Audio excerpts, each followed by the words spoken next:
My son will inherit everything. His affair baby will receive nothing. My name is Emily, 26, and I have a 5-year-old son. My ex-husband, 29, cheated on me with his co-worker, Bethany, 28.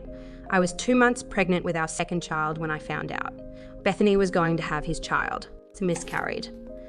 My ex left the house to be with her. It's been 2 years since it was born. My mother-in-law has been supportive of me and has had nothing to do with my ex or his mistress and their child. Up until a few months ago, to adore my in-laws and we're extremely close. My Milan parents are the best of friends.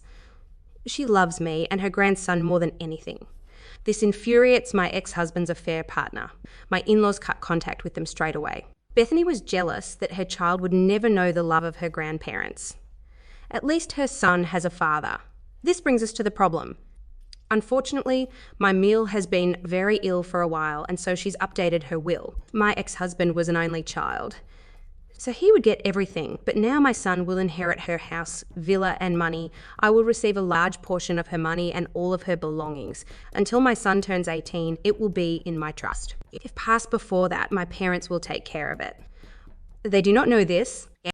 The thing is, once they caught wind of her being ill, my ex-husband begged for forgiveness. Mistress started being nice towards her. She started fights and called her horrible names before and forced her to be around his baby. My mother-in-law is bedbound, but she says she wants to leave with a bang.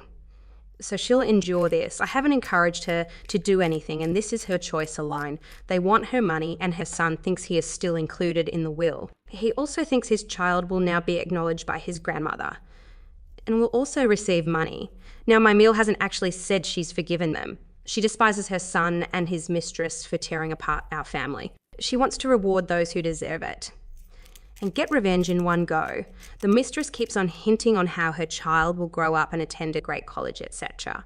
Money-involved things whenever she's around my Mil. Actually, Mil's niece, my cousin by marriage, has overheard her on the phone discussing what wallpaper she wants in the dining room when she moves in and how my Mil has no taste whatsoever. She also mentioned how she'll finally be able to take down pictures of my son when my ex owns the house. Too bad for her, it will belong to my son. No changes will be made until my son becomes 18.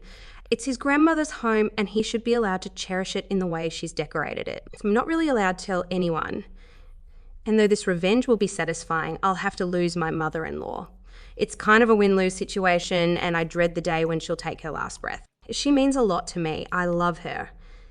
She wants this for her grandson and has said that she cannot rest until she knows her son and his mistress have been punished. She wants this because her childhood was also ruined because of her father and his affair partner. She wants my son to know he was loved and will always be loved.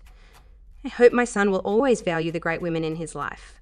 I wish he had more time with his grandmother. I might make an update if anyone wants it, though I pray to God it's a long time before that. Eddie. I thought this post would attract just a handful of people. But wow, thank you all for listening to me and giving me advice. As for those who are angry at me for not asking my Mile to include my ex's new child, I can't do anything about that. Yes, I'm happy. That's selfish, but I'm going to put myself and my son first. That child contributed to my miscarriage and is one of the reasons why my son has not had a father for over 2 years. I can't change my Mile's mind about him. I do pity the baby, but it's not up to me to fend for it. It's not my responsibility. I've tried talking to my Mil, but she's had her whole childhood ruined because her father made his affair children his top priority. This is why she wants nothing to do with it or her son. He knows that she went through so much because of cheaters, yet he decided to do the same to her. He has seen his grandfather favour his aunt and uncle over his mother. If this happened to you, you wouldn't be so happy about sharing yet another thing with the baby. Thank you again to those who have listened to me. And I've read out the nice comments to my Mil. We've had a great laugh together. Edit 2. The mistress would send me photos of her ultrasounds after I miscarried, either to me or to my family. In the first envelope, she sent a letter full of the nastiest things about me, my son and my miscarried baby. She'd even tagged me on social media on an account I didn't know about. It was an invitation to her baby shower. She has done plenty of disgusting and hurtful things to me regarding my miscarried baby. The people who are coming at me in the comments would not be as civil as me if anything like that happened to them. Ignoring her child is honestly the best option.